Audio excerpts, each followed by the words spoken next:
तो आदाब, नमस्कार, गुड इवनिंग, सत श्री अकाल। एक बार फिर आप तमाम लोगों का स्वागत है क्राइम तक की कहानी के इस एपिसोड में। उम्मीद है पूरी फैमिली अच्छी होगी, अपना और अपनों का ख्याल रख रही होगी।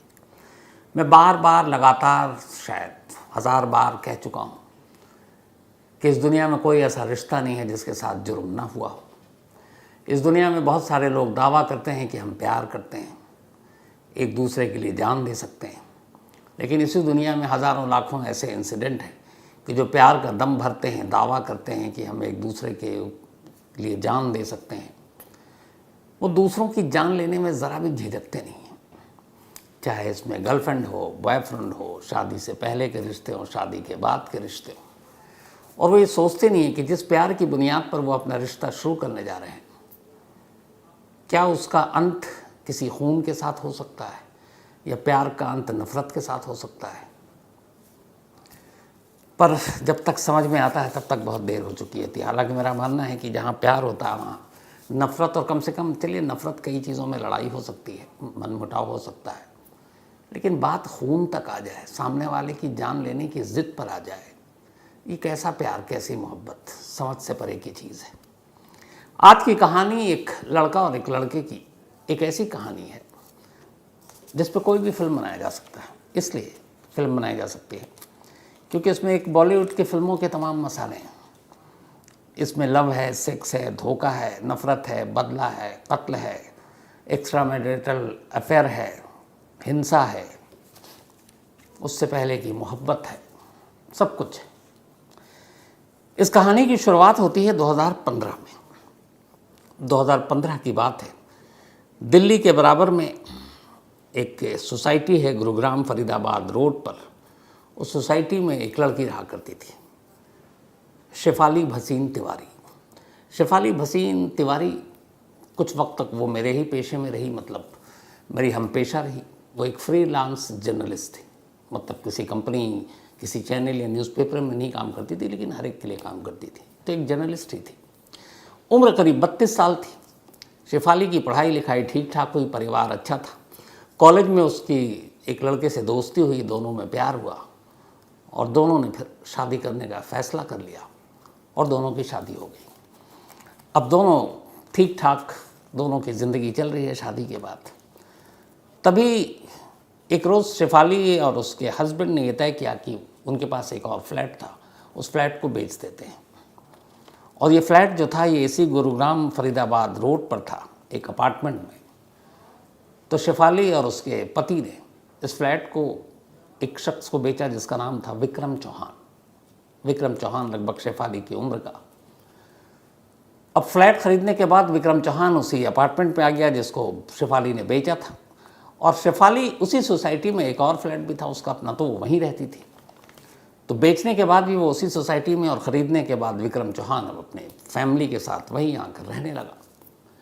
अब डेली सुबह मॉर्निंग वॉक के दौरान विक्रम और शेफाली की मुलाकात होती, फिर सोसाइटी के कुछ फंक्शन होते तो मुलाकात होती। धीरे धीरे लोग दोनों सोसाइटी में मिलने लगे। मिलने के बाद बातचीत शुरू हुई। बातचीत के बाद धीरे धीरे दोनों करीब आए और दोनों में प्यार हो गया।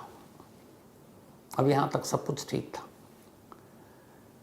लेकिन इस प्यार के साथ एक दुश्वारी थी। दुश्वारी ये कि शेफाली की शादी हो चुकी थी, ऑलरेडी उसका कभी बॉयफ्रेंड रहा कॉलेज में वो दोस्त, अब उसका पति था। और विक्रम के साथ दिक्कत ये कि उसकी भी शादी हो चुकी थी और उसकी एक वाइफ थी दीपिका, और सिर्फ वाइफ नहीं, 6 साल की उसकी एक, बल्कि 4 साल की एक बेटी थी और 6 महीने का एक बेटा था। ये बात 2015 की है। तो 15 के बाद से ये दोनों में प्यार हुआ, सिलसिला चलता रहा, सब कुछ ठीक। लेकिन अब इश्क हो गया, और इश्क में भी ऐसी अड़चन कि दोनों शादीशुदा, दोनों के पति अब क्या करें। धीरे धीरे वक्त बीता तो ये हुआ कि अब दोनों एक दूसरे के बगैर रह नहीं सकते। अब एक दूसरे का साथ चाहिए, और वो भी हमेशा के लिए। लेकिन कैसे? ये सोसाइटी, समाज, या एक का पति और एक की पत्नी, वो कैसे इन दोनों के रिश्ते को एक्सेप्ट करेंगे। लेकिन दोनों फिर शहर से बाहर भी घूमने के लिए जाने लगे। जो विक्रम था वो अच्छी खासी एक कंपनी में, एक इंफ्रास्ट्रक्चर डेवलपमेंट फर्म थी, उसमें वो काम करता था और उसकी जो वाइफ दीपिका थी वो बैंकिंग सेक्टर में थी, बैंक में काम जॉब करती थी। अब धीरे धीरे वक्त बीता और दोनों सोसाइटी में जब मिलने लगे तो इश्क मुश्क की बातें तो छुपती हैं नहीं। कई बार शेफाली का विक्रम के घर आना जाना लगा रहा। पहले शुरू में ये था कि उसी का फ्लैट है तो दोस्ती तो होती है, जान पहचान। दीपिका ने नोटिस नहीं किया, लेकिन बाद में उसने नोटिस किया कि शेफाली का कुछ ज़्यादा ही फ्रीक्वेंटली आना जाना है और दोनों बड़े प्यार से हर वक्त बातें करते रहते हैं, सुबह वॉक के दौरान बातें करते रहते हैं। इधर शेफाली के पति को भी ये लगा कि उसकी पत्नी आजकल विक्रम के साथ ज़्यादा है, खुश है, ज़्यादा बातें करती है, घूमती है। लेकिन फिर भी दोनों घर बचाने के लिए एक तरफ एक पति और दूसरी तरफ एक पत्नी खामोश रही। लेकिन ये खामोशी कुछ वक्त की थी। आखिरकार दीपिका के अब सब्र का बांध टूटने लगा। उसे लगा कि विक्रम अब उसकी तरफ और उसके बच्चों की तरफ ध्यान नहीं दे रहा और उसका सारा ध्यान शेफाली की तरफ है। उधर शेफाली को अब ये जलन होने लगी कि उसका प्यार यानी विक्रम उसके साथ कम वक्त बिताता है और अपनी बीवी और बच्चों के साथ ज़्यादा। तो दोनों तरफ से उथल पुथल चल रही थी ज़िंदगी में। एक रोज़ अचानक शेफाली विक्रम से कहती है कि हम लोग कब तक यूं ही रहेंगे। जब प्यार किया तो एक काम करते हैं, दोनों शादी कर लेते हैं। पहले तो विक्रम चौंका, लेकिन फिर उसे लगा कि बात तो सही है, प्यार करते हैं। और विक्रम सच में शेफाली से प्यार करता था, तो वो भी वही चाहता था जो शेफाली के मुंह से बात निकली। उसने कहा ठीक है, लेकिन अब दोनों, एक अपने पति का और दूसरे अपनी पत्नी का क्या करें। तो ये तय हुआ कि दोनों घर वालों से बात करते हैं। शेफाली अपने पति से बात करेगी और विक्रम अपनी पत्नी से, और दोनों डिवोर्स दे देते हैं, तलाक ले लेते हैं और फिर दोनों आज़ाद, दोनों अपनी शादी करके एक नया जहान बसाएंगे। दोनों इस बात पर राज़ी हो गए। अब धीरे धीरे शेफाली ने अपने हस्बैंड को बताना शुरू किया और उसने कहा मेरी ज़िंदगी में कोई और आ गया है, मैं शायद उसके साथ खुश रहूँगी, तो हम दोनों अपनी ज़िंदगी को अलग अलग कर लेते हैं, तुमसे मुझे डिवोर्स चाहिए। शेफाली के हस्बैंड को ये बात शायद पहले से मालूम थी। उसे लगा कि ज़बरदस्ती का प्यार ज़्यादा दिन चलेगा नहीं, और शेफाली की खुशी में उसकी खुशी। आदमी नहायत शरीफ था, वो तैयार हो गया। उसने कहा जैसी तुम्हारी मर्ज़ी, तुम जिस तरह से खुश रहना चाहो रहो। कॉलेज के ज़माने की दोस्ती और इश्क था, पल में टूट गया। शेफाली ने उससे कहा ठीक है, अब हम लोग डिवोर्स की तैयारी करते हैं। इसके बाद ये बात अब शेफाली ने विक्रम को बताई कि मेरा पति जो है वो तैयार हो गया, अब तुम दीपिका को तैयार करो, अपनी बीवी को। मौका देखकर एक रोज़ विक्रम ने दीपिका से कहा कि अब मैं शेफाली के साथ अपनी ज़िंदगी बिताना चाहता हूँ, तुम्हें तो पता है इश्क है, तो तुमको डिवोर्स देना चाहता हूँ। दीपिका ने सुना तो उसे लगा कि चलो जब तक इश्क था शायद वापस रास्ते पर आ जाए, लेकिन आज तो इसने इंतहा कर दी। उसने कहा कि हमारे 2 बच्चे हैं, एक बच्चा तो अभी 6 साल का बेटा है, 4 साल की बिटिया है, क्या होगा उन दोनों का जब हम दोनों अलग हो जाएंगे। उसने बहुत समझाने की कोशिश की, विक्रम नहीं माना, टलता रहे, मानता नहीं, बात टलती रही। बीच में फिर विक्रम के पेरेंट्स को दीपिका ने ये बात बताई, कहा आप अपने बेटे को समझाएं। उनके पेरेंट्स आए, उन्होंने समझाया, फिर भी बात नहीं बनी। दीपिका ने अपने पेरेंट्स को बताया, उन्होंने विक्रम को समझाया, कोई बात नहीं बनी। जब बात नहीं बनी तो दीपिका लास्ट तक ये अड़ी रही कि ठीक है, चाहे कुछ हो जाए, मैं तुम्हें डिवोर्स नहीं दूंगी, और जब तक तलाक नहीं होगा तब तक वो शेफाली से शादी नहीं कर सकता। अब ये बड़ा मसला आ गया, क्या करें। वो मनाता रहा, वो मानी नहीं, बीच में झगड़ा हुआ, कई बार उसने मारा पीटा भी दीपिका को। फिर इसी दौरान में कुछ वक्त बीता और इधर शेफाली अब लगातार दबाव डाल रही है और कह रही है कि तुम कुछ करो। अच्छा, ये लोग अक्सर घूमने भी जाते थे। विक्रम कहता था कि मैं कुछ कोशिश कर रहा हूँ, जल्दी हमारी शादी हो जाएगी, लेकिन शेफाली के सब्र का बांध टूट रहा था। फिर तभी एक रोज़ शेफाली ने विक्रम से कहा कि मैं प्रेग्नेंट हूँ और करीब 6 महीने का गर्भ है, तो 6 मंथ हो गए हैं प्रेगनेंसी के। अब उससे पहले कि बच्चा हो तुम्हें शादी करनी है, और अब फाइनल तुम दीपिका को जैसे भी हो तलाक दो। अब ये सुनने के बाद विक्रम ने फिर दीपिका से बात की, लेकिन दीपिका तैयार नहीं। जब तैयार नहीं हुई तो ये दोनों घूमने के लिए एक बार बाहर गए, शेफाली और विक्रम। ये गए लद्दाख, और लद्दाख में दोनों साथ हैं और वहाँ प्लानिंग कर रहे हैं कि अब मैं प्रेग्नेंट हूँ, डिलीवरी भी होगी कुछ महीने बाद, तुम्हारी वाइफ दीपिका तैयार नहीं हो रही है, तो हम क्या करेंगे, कैसे शादी करेंगे। उसके ज़िंदा रहते शादी कर नहीं सकते और ज़िंदा रहते वो तलाक दे नहीं रही है। तो फिर दोनों ने तय किया कि एक ही सूरत है, दीपिका को रास्ते से हटा देते हैं। और जितना विक्रम चाहता था अपनी वाइफ को रास्ते से हटाना, उतना ही शेफाली चाहती थी। उसने कहा और कोई रास्ता नहीं है।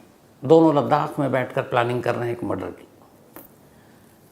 तो हुआ कि ठीक है तय, लेकिन कैसे कत्ल करोगे। क्योंकि लद्दाख में घूम रहे थे, ऊंची ऊंची पहाड़ियाँ थी, तो एक रोज़ उन्हीं पहाड़ियों को घूमते घूमते शेफाली ने एक आइडिया दिया। शेफाली ने विक्रम से कहा कि तुम उसे कहीं अपने साथ घुमाने ले जाओ, ये कहते हुए कि चलो कुछ वक्त बाहर गुजारते हैं, कुछ बातें करते हैं, शायद कोई रास्ता, कोई मसले का हल निकल आए। और किसी ऐसी जगह ले जाओ जैसे लद्दाख जैसी जगह जहाँ पहाड़ियाँ हों, और किसी पहाड़ पर ले जाकर उसे धक्का दे दो खाई में, किसी को पता भी नहीं चलेगा और ये भी लगेगा कि एक हादसा है, एक्सीडेंटल डेथ है। विक्रम तैयार हो गया।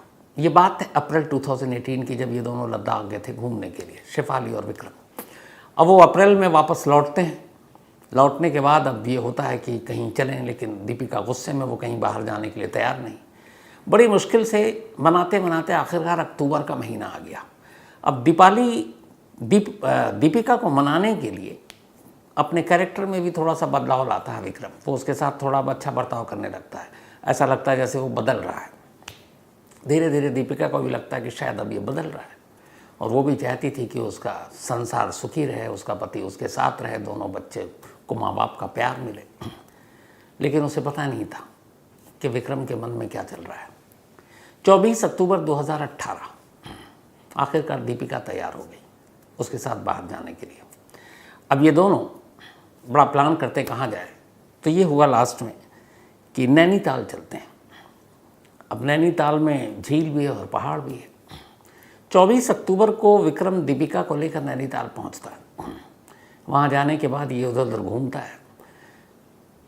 फिर वो दीपिका से कहीं पहाड़ी से गिराने के लिए पहाड़ पर चढ़ना भी ज़रूरी है। दीपिका वहाँ नैनीताल की झीलों में और बाकी जगहों पे तो घूम रही है, लेकिन जब भी वो पहाड़ पे चलने की बात करता वो मना कर देती। उसने कई बार उसको एक तरह से इसमें अपनी साजिश में फंसाने की कोशिश की कि चलो आज पहाड़ से हम वादियाँ देखेंगे, घाटियाँ देखेंगे, लेकिन दीपिका ने मना कर दिया।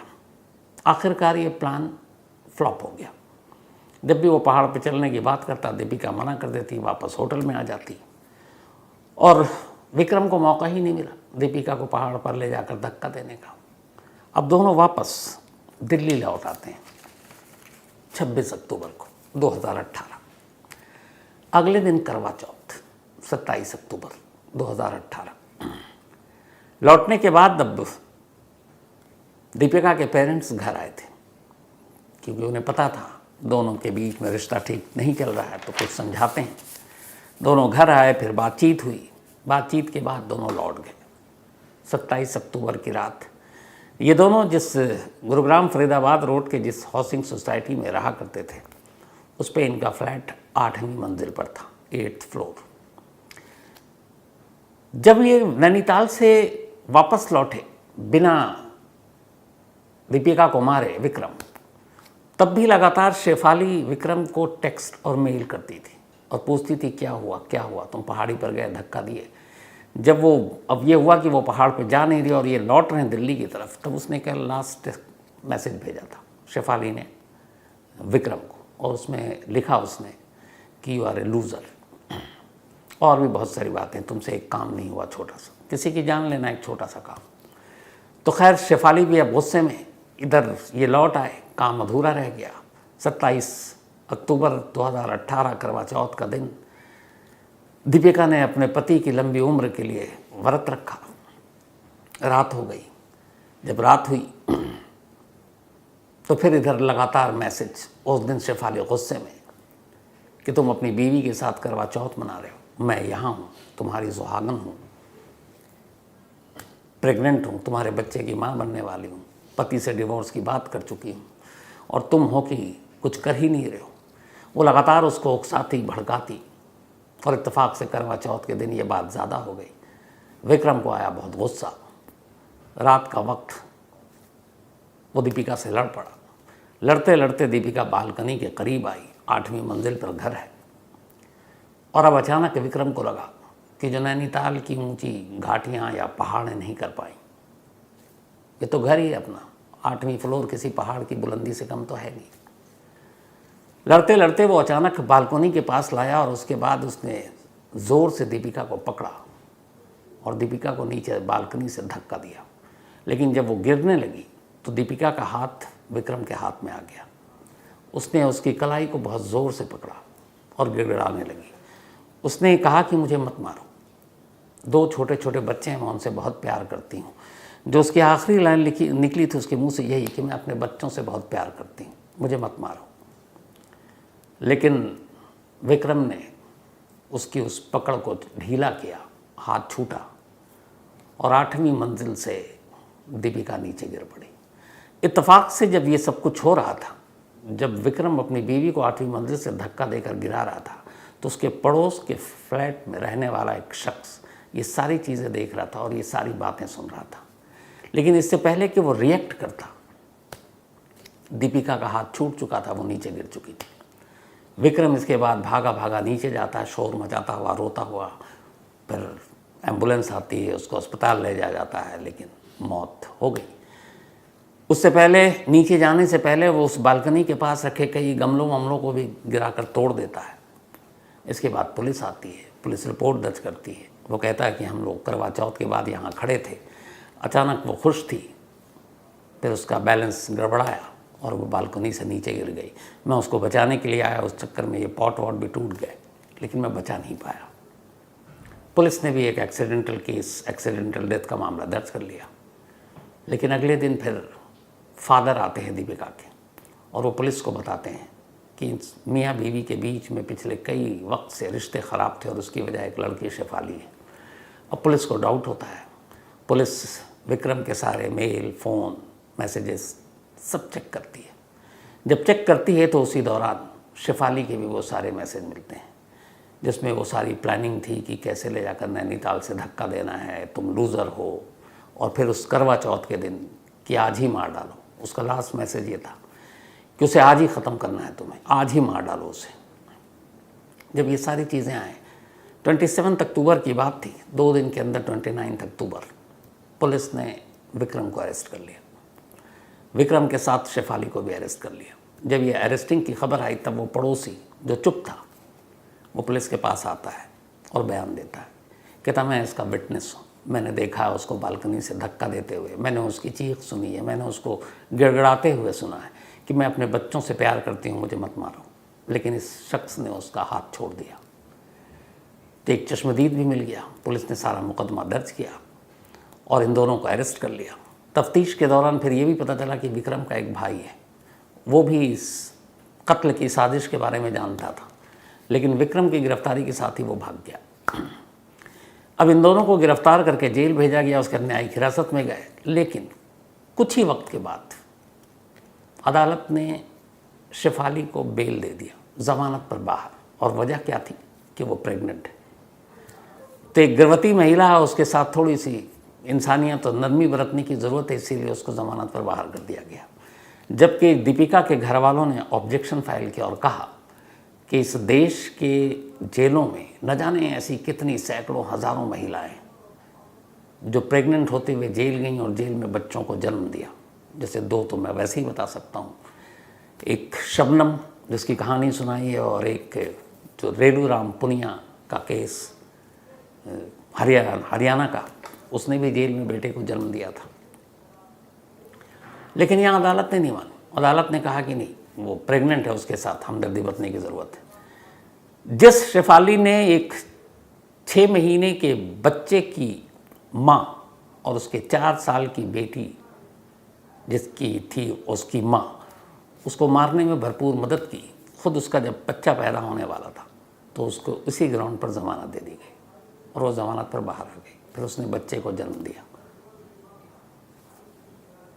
कानून भी कई बार बहुत अजीब चीज़ दिखाता है, आईना। क्या कीजिएगा।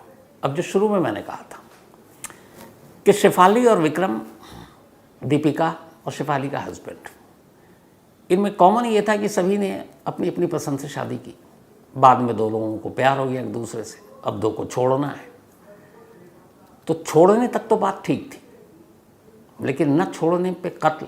और वो भी ये भी नहीं देखा कि उसका 6 महीने का जो बेटा है और 4 साल की बेटी, दोनों मासूम हैं, और उधर शेफाली है। तो क्या वो अगर उससे प्यार भी कर लेता तो ये दोनों, और उसको ये भी पता मैं अपनी बीवी को मारने जा रहा हूँ, तो क्या शेफाली उनके इन 2 बच्चों को वो प्यार दे पाती? शायद कभी नहीं। जिसकी माँ से उसे इतनी नफरत थी कि वो उसको रास्ते से हटाने के लिए बार बार फोर्स कर रही है, वो उसी माँ के बच्चों को क्यों प्यार देती? काश विक्रम ये बात समझ पाता तो आज जेल में नहीं होता, बाहर होता और एक अच्छी ज़िंदगी गुजार रहा होता। लेकिन क्या कीजिएगा। तो कहानी में आज इतना ही। अब आपसे मुलाकात होगी कल रात 9 बजे किसी नई कहानी के साथ। तब तक अपना और अपनों का ख्याल रखिएगा। Thank you very much.